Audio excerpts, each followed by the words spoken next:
श्रीराम समर्थ श्रीराम. श्रीमद दासबोध पारायण दशक 15वा आत्मदशक. समास 8वा सूक्ष्मजीव निरूपण. श्रीराम रेणूहून सूक्ष्म किडे त्यांचे आयुष्य निपटची थोडे युक्ती बुद्धी तेणेची पाडे तयामध्ये श्रीराम. या सृष्टीमध्ये रेणूहूनही सूक्ष्म असे कित्येक किडे आहेत. त्यांचे आयुष्य अगदीच थोडे असते आणि त्यांच्यामध्ये त्या प्रमाणातच अत्यंत अल्पबुद्धी असते. ऐसे नाना जीव असती पाहो जाता न दिसती अंतःकरण पंचकाची स्थिती तेथेही आहे श्रीराम. असे अनेक जीव इतके सूक्ष्म असतात की त्यांना पाहू जाता ते डोळ्यांना दिसत नाहीत, परंतु अंतःकरण पंचकाची स्थिती त्यांच्या ठिकाणीही असते. त्या पुरते त्यांचे ज्ञान विषये इंद्रिये समान सूक्ष्मे शरीरे विवरवून पाहतो कोण श्रीराम. त्यांच्या पुरतेच त्यांचे ज्ञान असते. त्यांची इंद्रिये आणि विषयभोग हेही समानच असतात, पण सूक्ष्म शरीराचे विवरण कोण करणार. त्यास मुंगी महाथोर नेणो चालिला कुंजर मुंगी समुताचा पूर ऐसे बोलती श्रीराम. ते जीव इतके सूक्ष्म असतात की त्यांना मुंगीही फार विशाल वाटते, जणू एखादा हत्तीच चालला आहे असं त्यांना वाटतं. पण आपल्या दृष्टीने मुंगी इतकी लहान आहे की मुंगीला मुताचा पूर अशी म्हणच पडली आहे. ते मुंगी समान शरीरे उदंड सती लहान थोरे समस्तामध्ये जीवेश्वरे वस्ती की जे श्रीराम. त्या मुंगीप्रमाणे लहान मोठी असंख्य शरीरे आहेत आणि या सर्व शरीरात जीवरूपी ईश्वराने म्हणजेच अंतरात्म्याने वस्ती केलेली आहे. ऐसिया किड्यांचा संभार उदंड दाटला विस्तार अत्यंत साक्षपी जो नर तो विवरून पाहे श्रीराम. असे किड्यांचे समुदाय या पृथ्वीवर अपार दाटलेले आहेत. जो यत्नशील आणि विचारी माणूस असतो तोच त्याच्या संबंधीचे विवरण करून सत्य जाणून घेतो. नाना नक्षत्री नाना किडे त्यास भासती पर्वता एवढे आयुष्य तेणेची पाडे उदंड वाटे श्रीराम. नाना नक्षत्रांच्या ठिकाणीही नाना प्रकारचे किडे असतात. ते आकाराने पर्वता एवढे भासतात. त्यांचे आयुष्यही त्या प्रमाणात फारच दीर्घ असते. पक्षाये वडे लहान नाही पक्षाये वढे थोर नाही सर्प आणि मच्छ पाहे येण्याची पाडे श्रीराम. अत्यंत लहान पक्षी असतात, त्याप्रमाणे खूप मोठेही पक्षी असतात. सर्प आणि मासे यांचेही असेच आहे.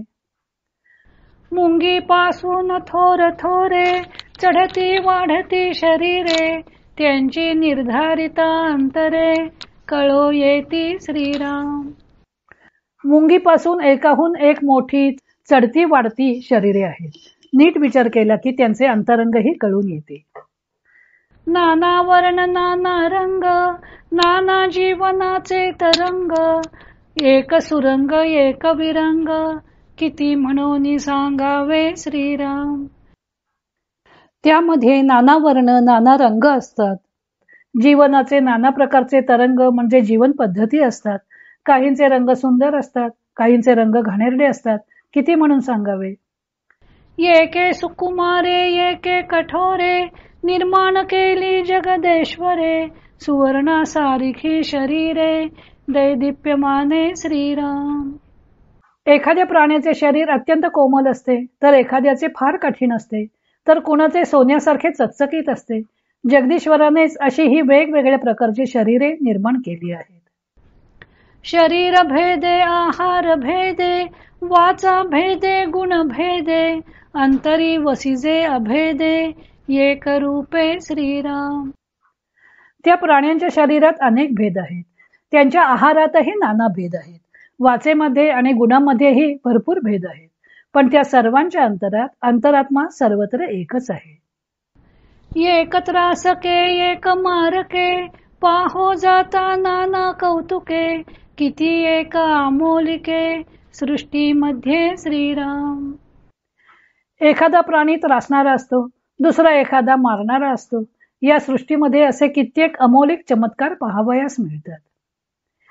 ऐसी आघवी विवरो न पाहे, ऐसा प्राणी कोण आहे, आपल्या पुरते जाणून राहे, किंचित मात्र श्रीराम. या सर्वांचे विवरण करून पाहिल असा कोण प्राणी या जगात आहे. प्रत्येक जण आपापल्या पुरते थोडेसे जाणून घेतो. नवखंड हे वसुंधरा, सप्तसागरांचा फेरा, ब्रह्मांडा बाहेरील नीरा, कोण पाहे श्रीराम. ही पृथ्वी नवखंड असून तिच्या भोवती सप्तसागरांचा वेढा आहे. त्या ब्रह्मांडाबाहेर जे पाणी आहे ते कोण पाहतो. त्या नीरामध्ये जीव असती, पाहो जाता असंख्याती, त्या विशाळ जीवांची स्थिती, कोण जाणे श्रीराम.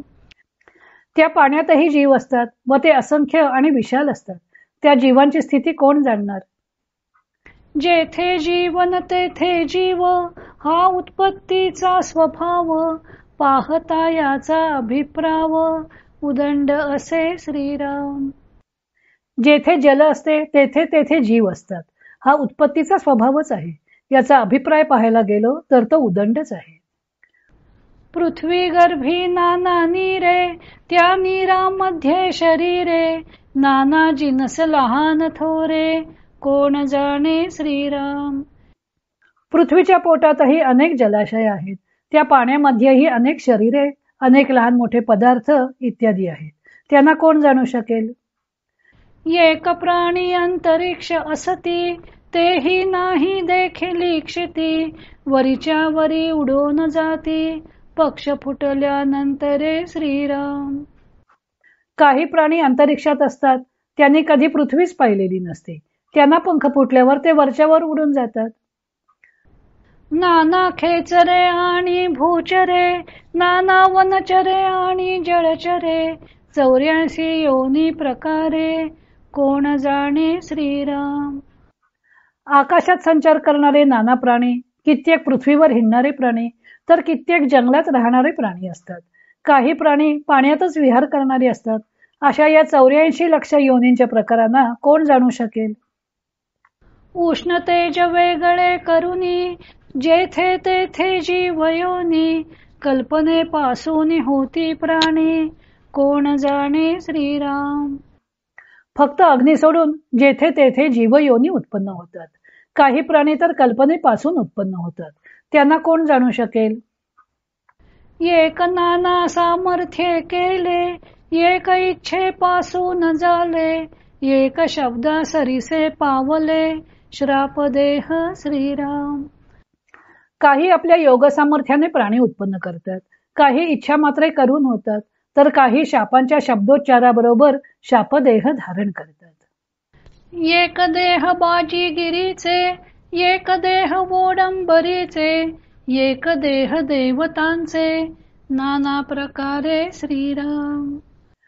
काही देह बाजीगरीचे, तर काही देह वोडंबरीचे, तर काही नाना प्रकारच्या देवतांचे असतात.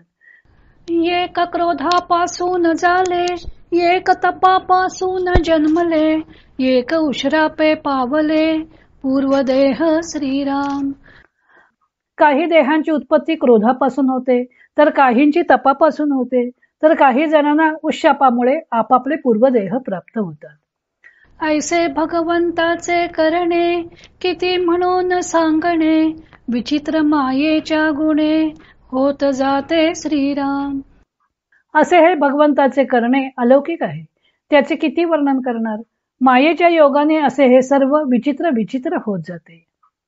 नाना अवघड करणी केली, कोणी देखिली नाही केली, विचित्र कळा समजली, पाहिजे सर्वे श्रीराम. मायेने ही अशी विलक्षण आणि अवघड जी करणी केली आहे, तशी कधी कोणी ऐकलेली नाही किंवा पाहिलेलीही नाही. ही मायेची विचित्र कला सर्व नीट जाणून घेणे आवश्यक आहे. थोडे बहुत समजले, पोटापुरती विद्या शिकले, प्राणी उगेच गर्वे गेले, मी ज्ञाता म्हणून श्रीराम. एखाद्याला थोडेफार कळले, पोटापुरती विद्या तो शिकला, तरी त्याला मी ज्ञाता असा गर्व होऊन तो वाया जातो. ज्ञानी एक अंतरात्मा, सर्वांमध्ये सर्वात्मा, त्याचा कळा वया महिमा, बुद्धी कैची श्रीराम. सर्वांच्या अंतर्यामी असणारा सर्वात्मा म्हणजे एक अंतरात्माच खरा ज्ञानी होय. पण त्याचा महिमा कळेल अशी बुद्धी कोणाला आहे? सप्तकंचुक ब्रह्मांड, त्यात सप्तकंचुक पिंड, त्या पिंडामध्ये उदंड, प्राणी असती श्रीराम. पंचमहाभूते, अहंकार आणि महत्त्व या 7 वेष्टनांचे ब्रह्मांड असते आणि त्यात 7 आवरणांनी युक्त पिंड असतो. त्या पिंडातही उदंड प्राणी असतात. आपल्या देहातील नकळे, माते अवघे कैचे कळे, लोक होती उतावळे, अल्पज्ञाने श्रीराम. माणसाला आपल्या देहात काय काय आहे हेही नीट कळत नाही, तर मग सर्व सृष्टीतील जीवांचे ज्ञान कसे असणार? पण अज्ञानी लोक अल्पज्ञानाने उतावळे होतात. अणुरेणायसे जिनस, त्यांचे आम्ही विराट पुरुष, आमचे उदंडचे आयुष्य, त्यांच्या हिसेबे श्रीराम. अणु रेणू एवढे अत्यंत सूक्ष्म जीव असतात. त्यांना आपण मनुष्य म्हणजे विराट पुरुषाप्रमाणे भासतो. त्यांच्या हिशोबाने आपले आयुष्यही त्यांना दीर्घच वाटते. त्यांच्या रीती त्यांचे दंडक, वर्तायाचे असती अनेक, जाणे सर्व ही कौतुक, ऐसा कैचा श्रीराम. त्यांच्या आचरणाचे नियम, त्यांच्या पद्धती वगैरे निरनिराळ्या प्रकारचे असते. हे सर्व कौतुक जाणू शकेल असा कोण आहे? धन्य परमेश्वराची करणी, अनुमाने ना अंतःकरणी, उगीच हंता पापिणी, वेढा लावी श्रीराम. खरोखरच परमेश्वराची करणी अद्भुत, धन्य, अलौकिक अशीच आहे. कितीही कल्पना केली तरी अंतःकरणात तिचे ज्ञान होऊ शकत नाही. पण अहंतारूपी पापीण माणसाला उगीच गुंतवून ठेवते. अहंता सांडून विवरणे, कित्येक देवाचे करणे, पाहता मनुष्याचे जिणे, थोडे आहे श्रीराम. देवाची जी कित्येक करणी आहे तिचे अहंता सोडून विवरण केले पाहिजे. मनुष्याचे आयुष्य इतके थोडे अल्प आहे की विवरण करणे असते पुरणार नाही. थोडे जिणे अर्धपुडी काया, गर्व करीती रडाया, शरीरा अवघे पडाया, वेळ नाही श्रीराम. आयुष्य अत्यंत थोडे आणि क्षणभंगूर देह तरी गर्व करतात आणि रडतात. शरीर पडायला जराही वेळ लागत नाही. कुष्ठिळ ठाई जन्मले आणि कुष्ठिळ रसेची वाढले, यास म्हणती थोरले, कोण्या हिसेबे श्रीराम. घाणेरड्या जागी देह जन्मतो, तो घाणेरड्या रसानेच वाढतो आणि या देहाला थोर म्हणतात ते कोणत्या हिशोबाने? कुष्ठिळ आणि क्षणभंगुर, अखंड वेथा चिंतातुर, लोक उगेच म्हणती थोर, वेडपणे श्रीराम. देह अत्यंत अपवित्र आणि क्षणभंगूर असतो. त्याला अखंड निरनिराळ्या व्यथा भोगाव्या लागतात. मनातही तो सदैव चिंतातूर असतो आणि तरी लोक याला वेडेपणाने थोर म्हणतात. काया माया दो दिसांची, आदी अंती अवघीची, झाका तापा करुनी उगीची, थोरी वदाविती श्रीराम. देह आणि संपत्ती फक्त काही दिवसांपुरतीच असतात. जन्म मृत्यू समयी म्हणजे आधी आणि अंती सर्व फजितीच असते. उगीच वस्त्राने झाकापाक करून देहाचा मोठेपणा मिरवतात. झाकिले तरी उपंढर पडे, दुर्गंधी सुटे जिकडे तिकडे, जो कोणी विवेके पवाडे, तोची धन्य श्रीराम. मरणकाळी झाकून ठेवला तरी देह उघडा पडतो आणि त्यामुळे सर्वत्र दुर्गंधी सुटते. जो कोणी विवेकाने ज्ञानसंपन्न होतो तोच धन्य होय. उगेची कायसा तंडावे, मोडा अहंतेचे पुंडावे, विवेके देवास धुंडावे, हे उत्तमोत्तम श्रीराम. उगीच भांडण तंटा कशाला करावा? अहंतेचे बंड मोडून काढावे आणि विवेकाने देवाचा शोध घ्यावा, हेच उत्तमोत्तम होय. जय जय रघुवीर समर्थ. श्रीराम जय राम जय जय राम. इति श्रीदासबोधे गुरुशिष्य संवादे सूक्ष्मजीव निरूपण नाम समास 8वा समाप्त.